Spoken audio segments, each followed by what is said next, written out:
Hello, Assalamualaikum warahmatullahi wabarakatuh. I'm Novinu Ramadhani. I'm from TBI 4C. I make this video for my excitement of public speaking and debate. In this video, I will tell about the one of the most popular fairy tale that was made by Disney. I think you have to know the story that I will retell to you, because it is the popular story. The story's title is Snow White. I hope you will like what I tell in this video and still watching this video until the end. Once upon a time, in a great castle, a prince's daughter grew up happy and contented, in spite of a jealousy stepmother. She was very pretty, with blue eyes and long black hair. Her skin was delicate and fair, and so she was called Snow White. Everyone was quite sure she would become very beautiful. Though her stepmother was a weak woman, she too was very beautiful, and the magic mirror told her this every day. Whenever she asked it, "Mirror, mirror on the wall, who is the loveliest lady in the land?" She reply was always, "You are, your majesty." Until the dreadful day when she heard it say, "Snow White is the loveliest in the land." The stepmother was furious and, wild with jealousy, began plotting to get rid of her rival. Calling one of her trusty servants, she bribed him with a rich reward to take Snow White into the forest, far away from the castle. Then, using his was to put her dead. The greedy servant, attracted to this reward, agreed to do this deed, and he led the innocent little girl away. However, when they came to the fatal spot, the man's courage failed him, and leaving Snow White sitting beside a tree, he mumbled an excuse and ran off. Snow White was all alone in the forest. Night came, and the servant didn't return. Snow White, alone in the dark forest, began to cry bitterly. She thought she could feel terrible eyes spying on her, and strange sounds starting that made her hurt tongue. At last, overcome by tiredness, she fell asleep, curled under a tree. Snow White slept fitfully, waking from time to time a start and starting into the darkness around her.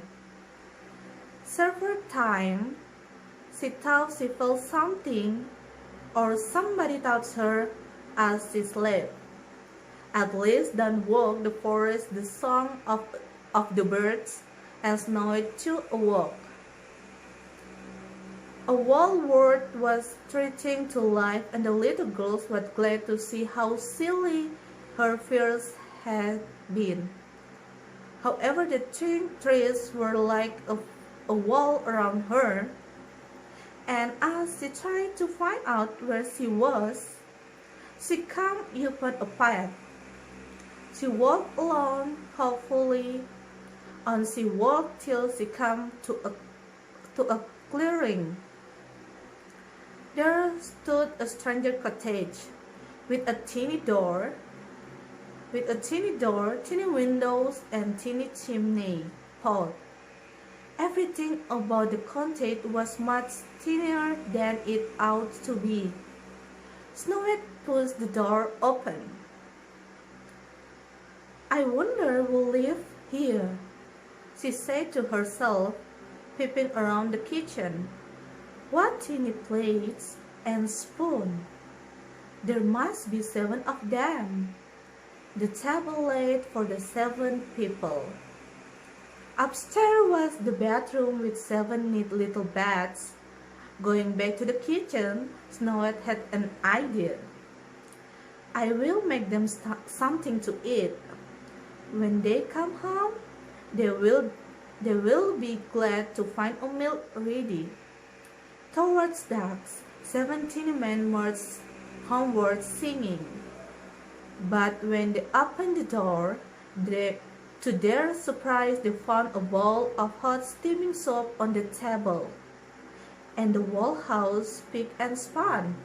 Upstairs was Snow White, fast asleep on the one of the beds. The chief dwarf prodded her gently. "Who are you?" he asked. Snow White told them her sad story, and tears sprang to the dwarf's eyes. Then one of them said, as he noisily blew his nose, "Stay here with us." "Hooray, hooray!" they cheered, dancing joyfully around their little girls. The dwarf said to Snow White, "You can live here and tend to the house while we are down the mine. Don't worry about your stepmother leaving you in the forest. We love you and we will take care of you." Snow White gratefully accepted their hospitality, and next morning, dwarfs set out for work, but they warned Snow White not to open the door to strangers. Meanwhile, the servant had returned to the castle with the herd of raw deer. He gave it to the cruel stepmother, telling her it belonged to Snow White, so that he could claim the reward. Highly pleased, the stepmother turned again to the magic mirror, but her hopes were dashed, for the mirror replied, "The loveliest in the land is still Snow White, who lived in the 7 dwarf cottages down in the forest." The stepmother was beside herself with rage. She must die! She must die!" he screamed, disguising herself as an old peasant woman. She put a poisoned apple with the others in her basket. Then, taking the quiet way into the forest, she crossed the swamp at the edge of the trees. She reached the bank unseen, just as Snow White stood waving goodbye to the 7 dwarfs on their way to the mine. Snow White was in the kitchen when she heard the sound at the door. Knock, knock. "Who there?" she called slowly, remembering the dwarf's advice. "I am an old peasant woman selling apples," came the reply. "I don't need any apples, thank you," she replied. "But they are beautiful apples and ever so juicy," said the velvety voice from outside the door. "I'm not supposed to open the door to anyone," said the little girl, who was reluctant to disboy her friends. "And quite right too, the good girl. If you promise not to open up to the strangers, then of course you can buy. You are a good girl indeed." Then the old woman went on, "And as a reward for being good, I'm going to make you a gift of one of my apples." Without a further thought, Snow White opened the door just a teeny crack to take the apple. "There now, isn't that a nice apple?"